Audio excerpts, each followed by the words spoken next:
Hello, everybody. With the season complete, we are going to do a ranking from 24 to 1 of every EFL Championship manager based on their performance this season. That means only the managers that completed the season in the dugout at the end of round 46 we are going to be talking about, and only their work this season, this regular season, is of any relevance. What they've done before, we're not taking into account. What they might go on and do in the playoffs, we are also not taking into account. Completely subjective. Get your views in the comments. Let's try and keep it light, try and keep it fun. And remember, there are 23 other clubs and other managers other than the one you support. And this is about ordering all of them rather than just telling me how amazing the manager of the team you support has indeed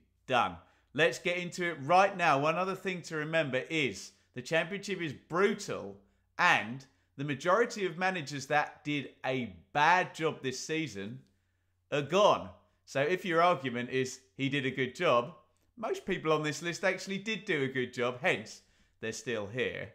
Although it's quite hard to argue that poor old Mike Dodds did a good job, bless him. I've got the Sunderland manager at number 24. It's not really fair because he's the interim manager. The Mick Beale appointment completely failed. He had to see Sunderland through to the end of the season.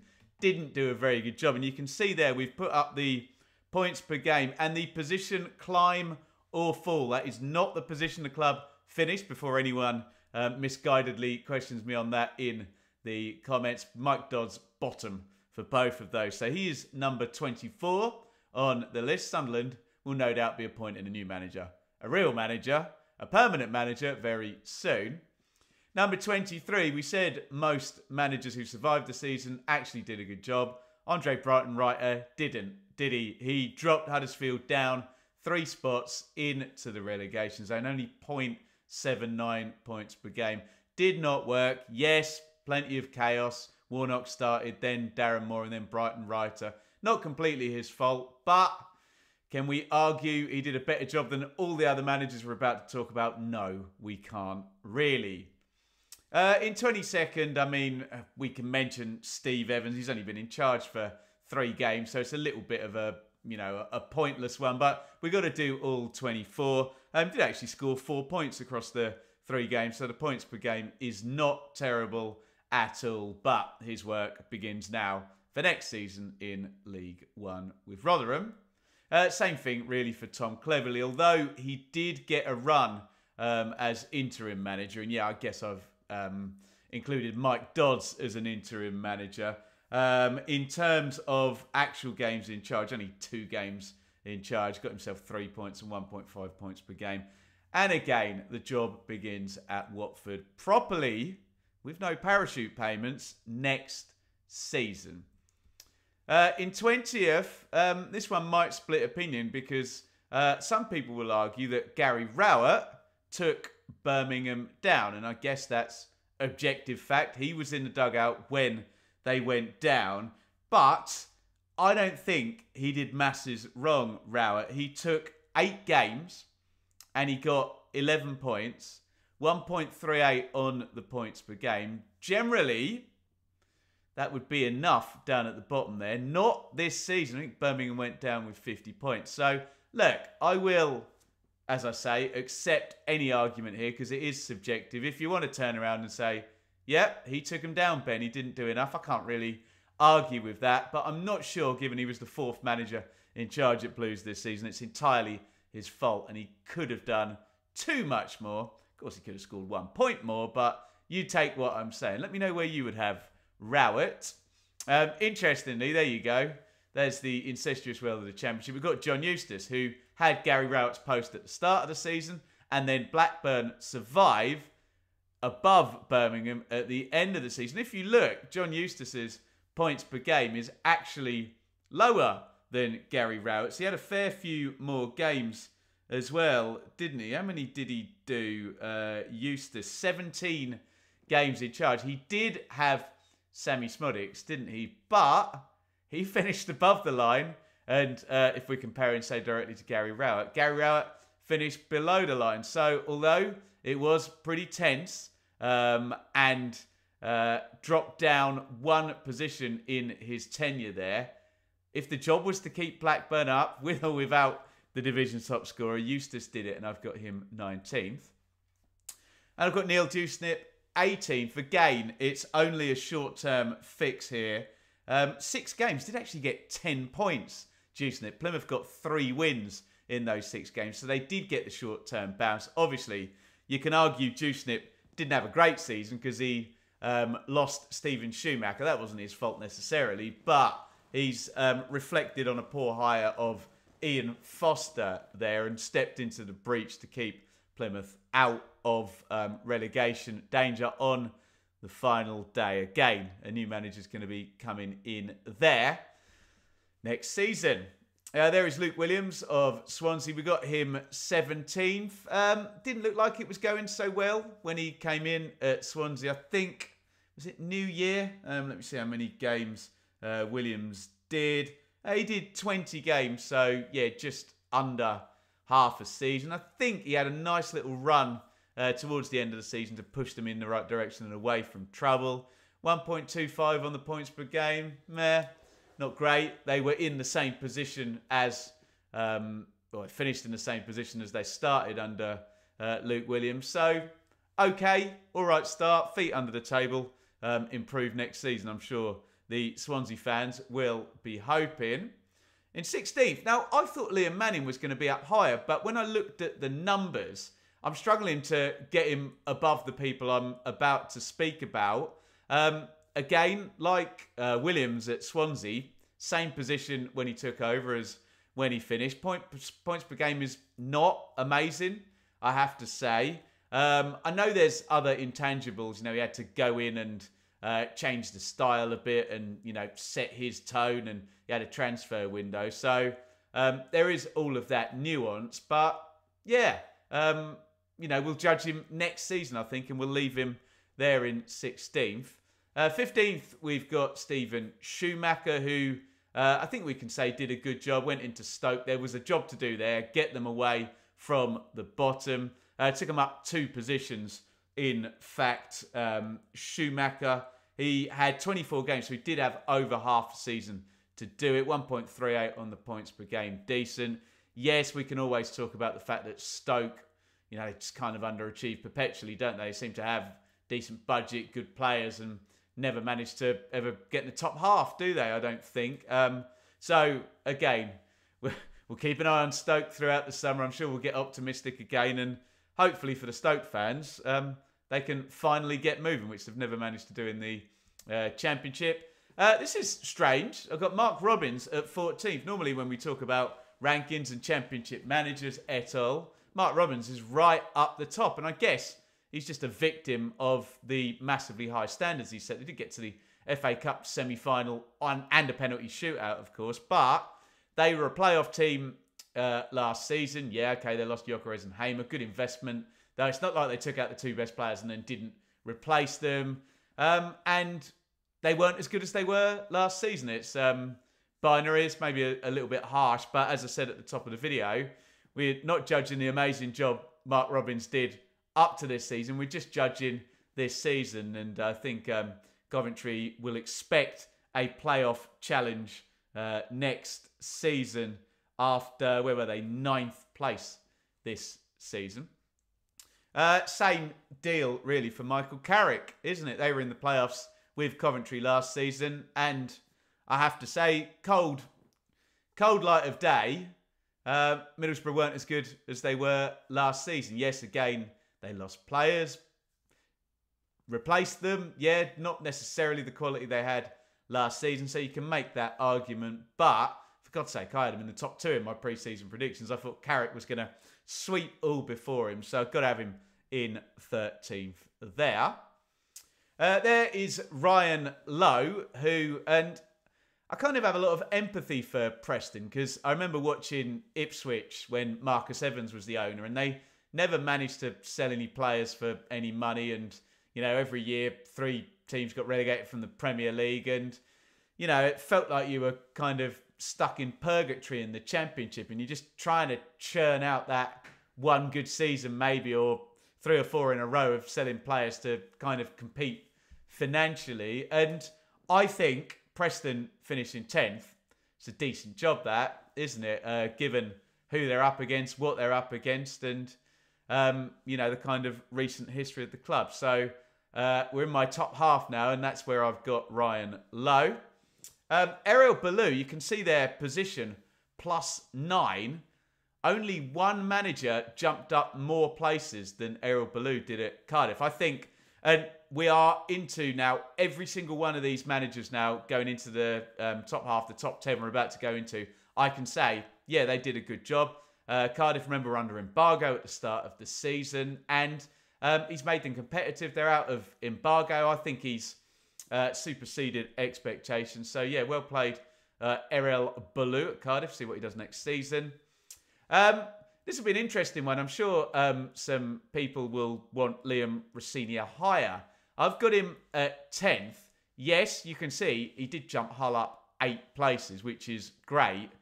And he did play good football, actually. I like watching Hull. Good technical team, well coached. But I think, given the investment, yes, it's hard to go against the parachute teams. We say that every video virtually on the channel, don't we?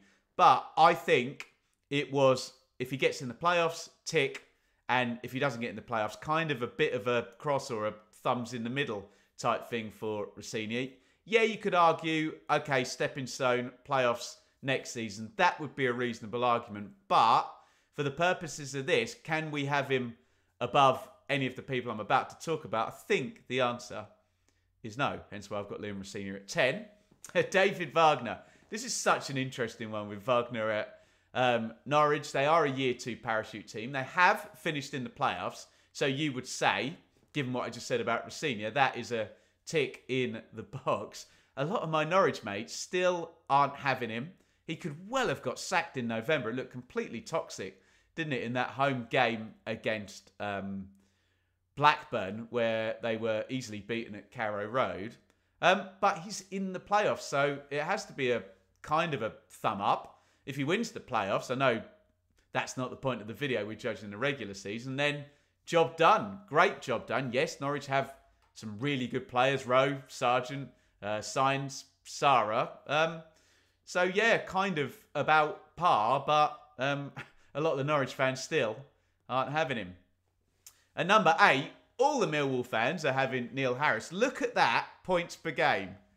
2 points per game for Neil Harris. Did 13 games, got 26 points, if I've got my numbers correct. Absolute. If you want to talk about impact over a short time, absolutely incredible. The Hail Mary of all Hail Marys.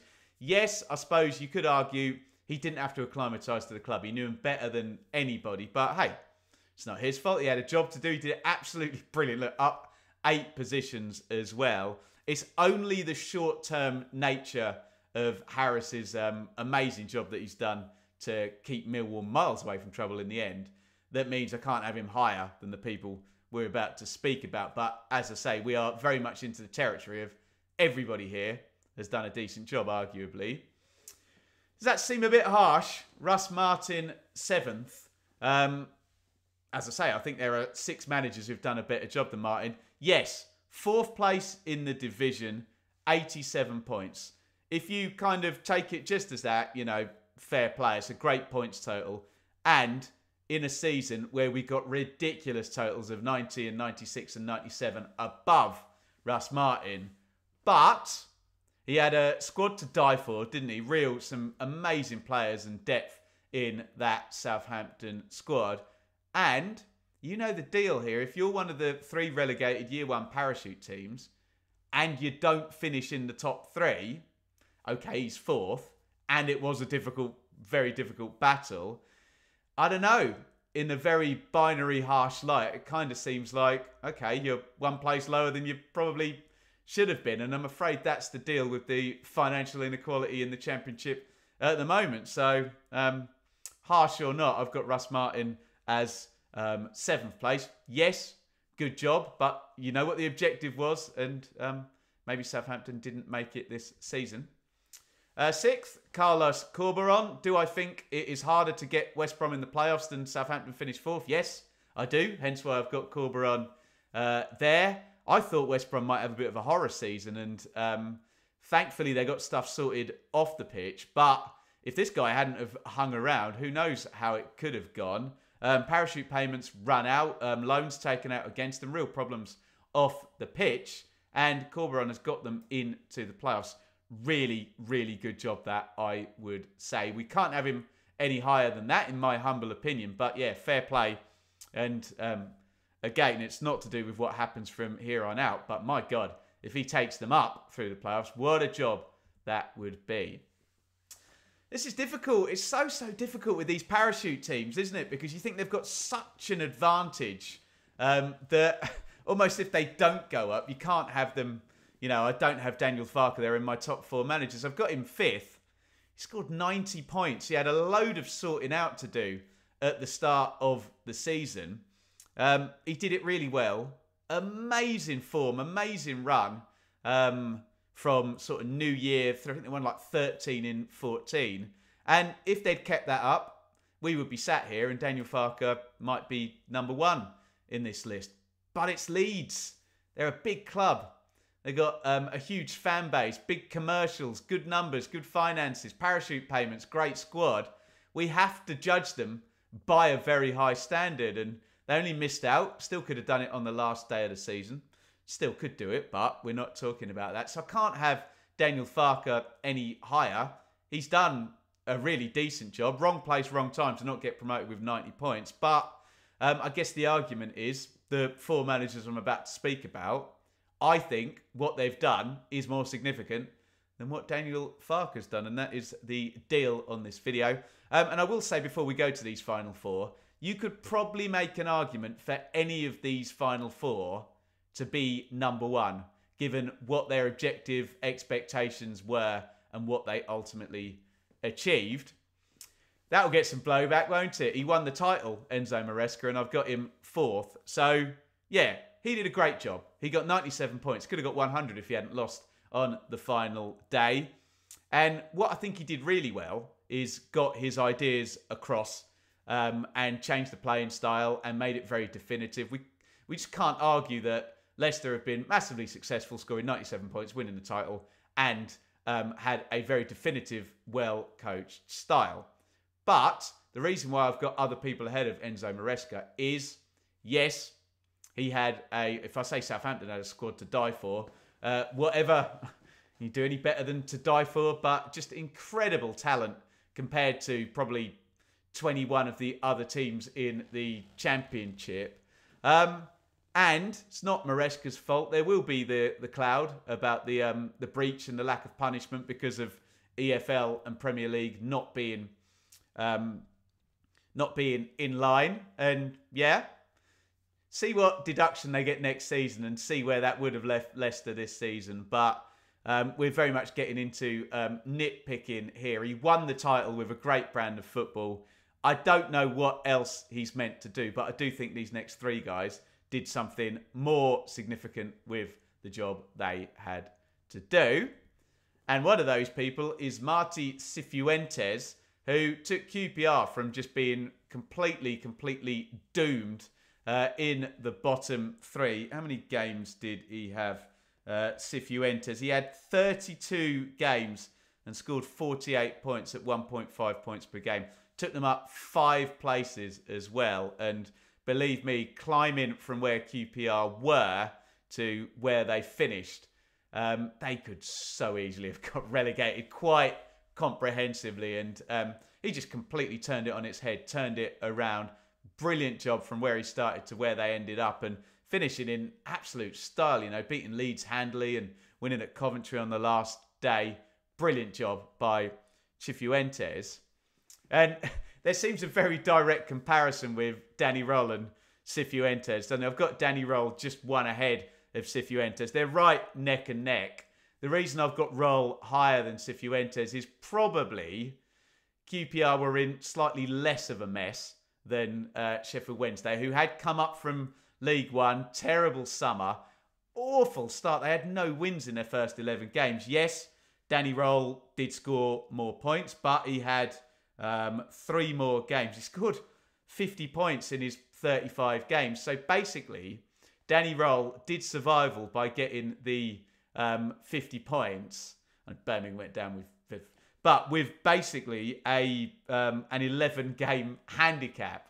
It's a really, really incredible job by Roll. And I think if we're talking, maybe Cifuentes is an A star and Maresca is an A star and Danny Roll is probably an A star. We're certainly nitpicking to find a difference between all these superb jobs.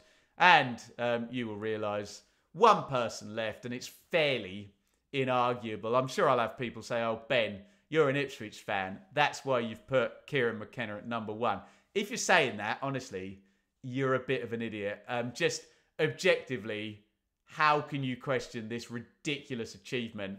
Look at the position there. Up 24 positions from second in League One to second in the Championship in the highest sort of standard season where you had to get 96 points. I mean, they could have gone up with 91 in the end, just the 91 points. But yeah, just 2.09 points per game across a 46-game squad season with, when you look at the final game of the season, 8 of the players of the 11 featured in the final game of last season in League One that featured in the final game of this season. So it's just an incredible achievement. And I think we're going to have to wait a few years to figure out in the pantheon of great Championship promotions and achievements where this one sits. There you go. That is my 24-1 ranking of Championship managers. Get involved in the comments. Please, for God's sake, stay calm. Use this thing up here, not this thing down here. Because this thing down here will tell you that the manager of the team you support is, because you love him, is the best thing since sliced bread. Anyway, what we did at the start of the season is I ranked the managers before a ball was kicked in terms of how good I thought they were. And I think it might be interesting if you want to take a look back at that. Where am I pointing? I'm pointing up there. I'm using a different system today, so I don't know whether I'm mirrored or not. Yeah, so take a look at that and see how that lines up with our final reckoning of ranking each of the 24 Championship managers that finished the season.